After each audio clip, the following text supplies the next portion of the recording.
Hello and welcome back for the Phase 3 video of the fight with the Lich King in 10-man normal mode Icecrown Citadel. In this phase, Arthas no longer will summon Drudge Ghouls, he will no longer summon Shambling Horrors, he will no longer cast Necrotic Plague, but will continue to cast Infest. He will gain an ability called Soul Reaper, which, just like arguing with a woman, it takes a little while for it to actually hit you, but when it does, it fucks you up really bad. Basically, it puts a dot on the tank, and after 5 seconds it ticks and it wipes out most of their health. And then for the next 5 seconds after that, Arthas has a 100% attack speed increase. So tank swapping for this ability is a huge help for your healers, and helps out a lot with making sure that, your tanks aren't dying. He'll summon Valkyr's Shadow Guard, who will swoop in from above, pick up one of your players, and fly them to an edge to drop them to their death. He also summons a swirling, slick-looking, nasty, oily, black puddle of shit called Defile. It has a dot component that the longer you stand in it, the more damage it does, and the more it grows in size. Defile is easily the worst part of Phase 3, and can very easily wipe a raid if not handled correctly.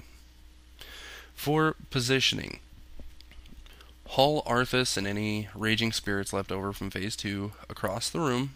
There's kind of a design in the floor. There are little squares with little spikes coming out of them, it looks like, set into the floor. And I found that having Arthas kind of standing on one of the spikes pointing out toward the edge of the platform is good for positioning. The rest of the raid needs to gather up off-center with your melee in the rest of the raid and not worrying about DPSing at this point. Ranged will have a few seconds so they can start working on any leftover raging spirits. Melee kind of just hang out. The reason for this is that you're very quickly going to get your first Valkyr's Shadow Guard summoned in.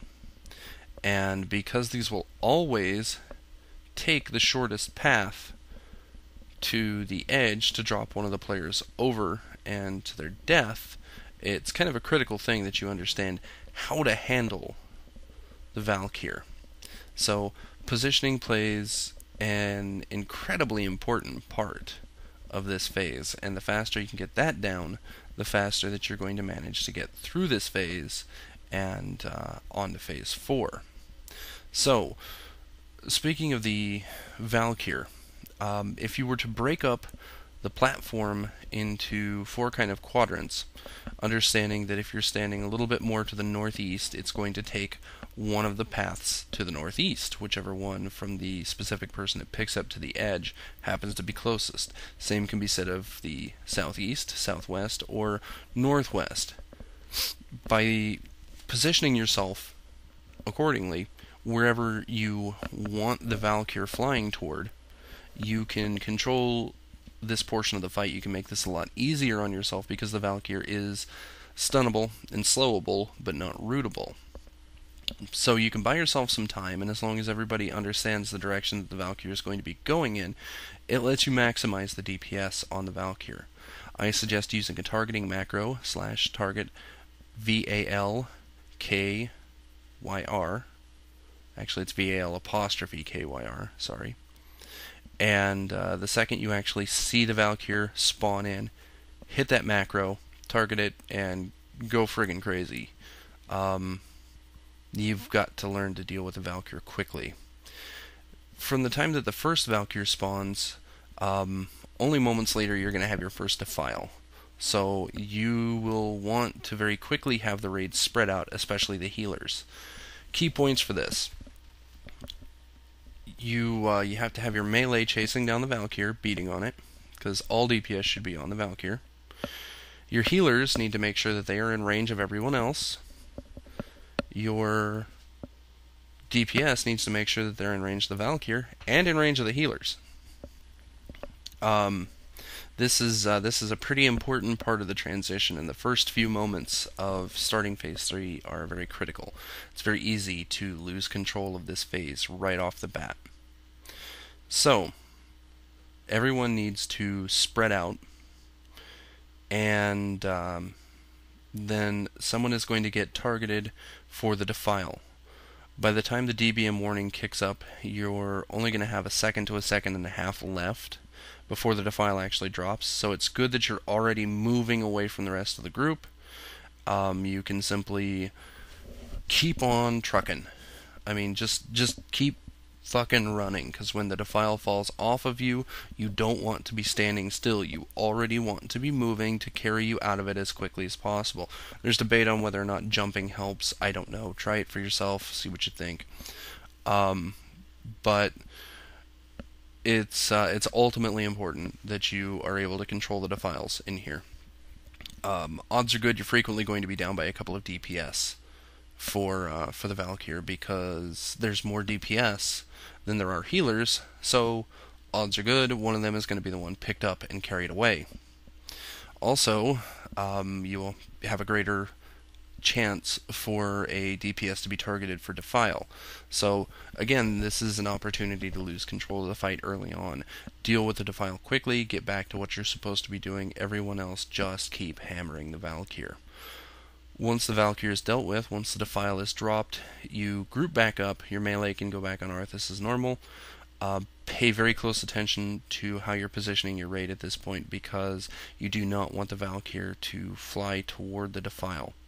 If they do, it cuts off your melee from chasing down the Valkyr and DPSing it, and you also run the risk of killing the Valkyr so that it drops someone into the Defile, and the Defile begins to spread out over the platform.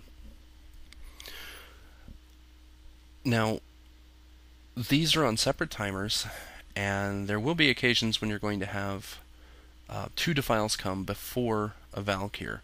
It gets a little tricky, and understanding how to deal with both of these aspects of the fight is crucial. The length of time that a Defile pool will continue to sit there and do its thing is a bit longer than the timer for when the next Defile is cast. So you will have two Defile pools up, and you have to take care to drop them and to spread out as appropriate, so that you don't cut yourself off, take out any more room on the platform than necessary, etc., etc. A few seconds, I really don't remember how many, it seems like 5 or 6 seconds after the second Defile drops, the first one will disappear. Just try and play that intelligently, and above all, don't panic with it. It's really, really critical in this fight. So keep calm and stay focused on what it is that you're supposed to be doing, and that'll help you a long way with trying to figure out how to handle these particular aspects of this phase. Once you've got this down, once you can properly deal with dropping Defiles, once you can properly deal with positioning yourself to send the Valkyr where you want it to go, when you're getting good at burning the Valkyr down quickly, and things are no longer hectic and chaotic, and this phase doesn't seem like absolute hell, then you've taken huge steps towards beating this encounter. This is the first really hard phase, so be prepared for a lot of wipes. Thanks for watching, and make sure to check out the rest of the videos on the other phases.